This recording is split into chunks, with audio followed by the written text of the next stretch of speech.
Hey friends, SGT here, and I have Woody O'Brien back on the line. Now Woody's got some essentially breaking news to share with us, and he wanted to get it out to SGT Report first. Now Woody, here's my understanding of what you're about to say. Just when we thought that things couldn't get more silly as it relates to these corrupt regulators of these U.S. markets, you're finding that they're even meddling in your own personal professional life, and this time over silver. Sean, it's great to be with you again, and I have to tell you, the first time I'm going to announce this anywhere, I have joined the Ann Barnhart parade and given up my federal licenses, and I'm no longer going to be a federally regulated broker because, frankly, the degree of market manipulation, corruption, and fraud in the system as a whole has gotten to a point that is just so unbelievable, it's almost hard to tell people the stuff it is that you're experiencing and for them to believe you because it's so crazy. But really the last straw has occurred for me in recent months where it has literally been made clear to me that federal regulators consider any registered person, any broker who would even answer a question from any member of the public, whether they're a client or not, about the advisability of owning physical silver, or answer a question about where they could acquire physical silver, either on eBay or through a pawn shop or through a website like APMEX or any of the other reputable national dealers or even at a flea market. That is now viewed by federal regulators as the recommendation of an unlicensed security. And when I first kind of got the opportunity to read a letter that involved this, what I considered to be intimidation, I just was like, yeah, you know what? Banks may be too big to fail, but this is too stupid for me to continue to participate in. The great thing about when you've spent 33 years in the system, you can find other interesting ways to serve people which don't involve, these really regulatory fascists who have really taken securities regulation and devolved it down to thought police. If it is literally a civilian person can answer the question, yes, I think it's a good idea to buy silver, and yes, you should go to this website or go to the pawn shop or eBay and buy it. But a regulated person, regulated by an SRO that's not even a government agency and is clearly unconstitutional, for those folks to say, you have no First Amendment, you cannot say that because we consider that. I just thought it was very, very strange that it was particular about silver, and I think there's definitely an effort by regulators to intimidate any broker who would suggest that people consider silver as a safeguard to the collapse of the paper system. I would say if this was a hockey game, I would have dropped my gloves and bloodied their nose, but that was not one of the options, so I just said what Johnny Paycheck once said, take this job and shove it. Okay, let's dig into this just a little bit before we move on. I want to talk to you about the JP Morgan derivatives blow up, and I also want to talk to you about the Facebook IPO because I think you've got some interesting insights there. But just to back up, are you telling me that because you're licensed, you got a letter basically asking if you'd ever recommended silver to anybody, and if you did, that was some sort of violation? They don't want licensed investment advisors to be telling people that they should maybe consider some physical silver or gold for protection against this economic collapse that's coming? I'm going to say that the documents that I got were not that specific, but the conversations I've had and follow-up with them absolutely are. And I have, I remember being a small kid on a playground and what it was like when a bully came up to you and started to push you around, and that was exactly the way it is that felt. I have absolutely no doubt that the communication was a result of past videos that I've done where I've talked about this quite openly. Silver is not a security in any way, shape, matter, or form. It is money, and people who have money in retirement plans or money in other paper accounts absolutely should be preparing their lives for the sum of all fears, and one of those preparations is to have physical bullion, to have silver, to have gold, and as a part of their kind of, safety valve in case the system collapsed. And the idea that anybody would ever come to me directly or indirectly and say, that's a violation of federal law and, we could potentially fine you or worse for that, my response was, you got to be kidding me. And if that's what the system has devolved down to, it's not a hockey game. I can't punch in the nose, so I'm out. Okay, Woody, so basically you're taking a page from the Ann Barnhart playbook and you're saying no to this system. Good for you. Let's talk about this JP Morgan derivatives loss. Now, CNN is reporting that it's up to $7 billion. Originally, Jamie Dimon had said $2 billion. It's no longer $2 billion. It's likely much, much higher. This Ponzi scheme is just clearly coming down at this point, isn't it? Well, I have a couple thoughts. My first thought is that if they lost $5 billion, who won? Because the nature of these kind of synthetic derivatives is if somebody loses, somebody else wins. But I think a bigger issue when you look at this is it reminds me of an old Willie Nelson song, what's the word of a liar worth? I have no idea whether it is, if they say they've lost $2 billion, $5 billion, or $10 billion, whether it's really true or they're playing possum in the middle of the road. They're setting us up for some new taxpayer bailout of JP Morgan or other banks, the way that we were set up in the bailouts back in 2008.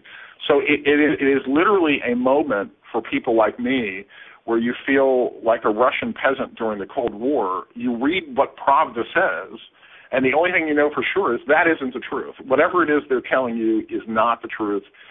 It's very, very interesting to see someone who is as arrogant as Jamie Dimon do a mea culpa when, he was so anti any kind of government regulation. But I think for every kind of individual investor, the thing that most of them really need to do to understand the whole JP Morgan thing is, look at what Matt Taibbi did about Bank of America and Rolling Stone. If you start to read and understand what these guys have their fingers into, they're not too big to fail. They're just too corrupt to exist. And the best thing that we can do as a country is break them up into 1,000 pieces and bury them in a hole and put cement over it.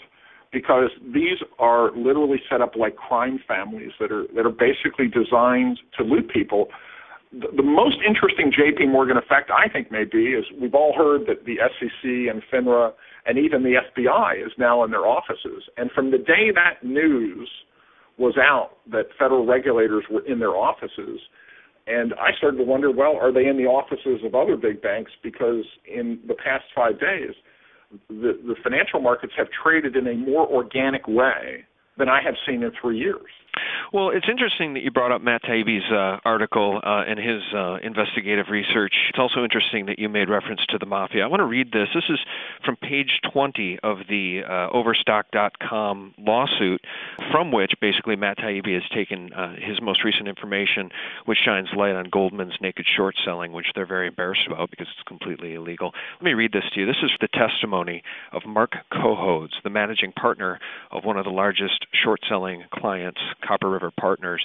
I think Goldman Sachs is like the mob. Question: and are you referring to them in particular or them and the rest of the market altogether? Answer: I think Goldman Sachs is a racketeering entity that does whatever they can to make a dime without conscience, thought, foresight, or care about ramifications. I think they are cold-blooded and could care less about the law. That's my opinion, and I think I can back it up.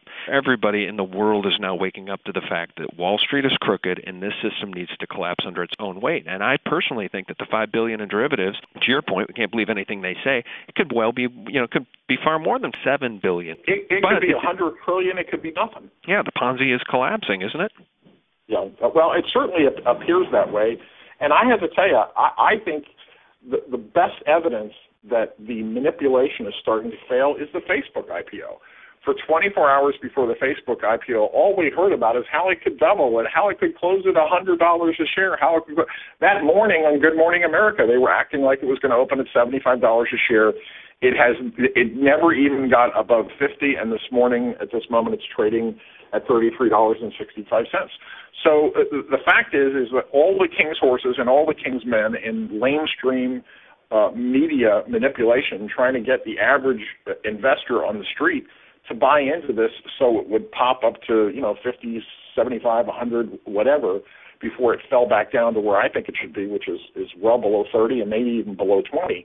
This was a massive case of propaganda that totally failed. Obviously, with all the media publicity it had and people talking about very, very high numbers, the public just didn't bite because people who fundamentally looked at this understand that Facebook has some problems that could kill it dead within 5 years in terms of privacy and other things. The idea that this was worth $100 billion or $200 billion with a company we really don't fully know what their earnings or what the value of this is going to be on time. To me, this was a great victory in the InfoWars. because it showed how many people weren't fooled by the obvious propaganda. I think it's a great sign for the future.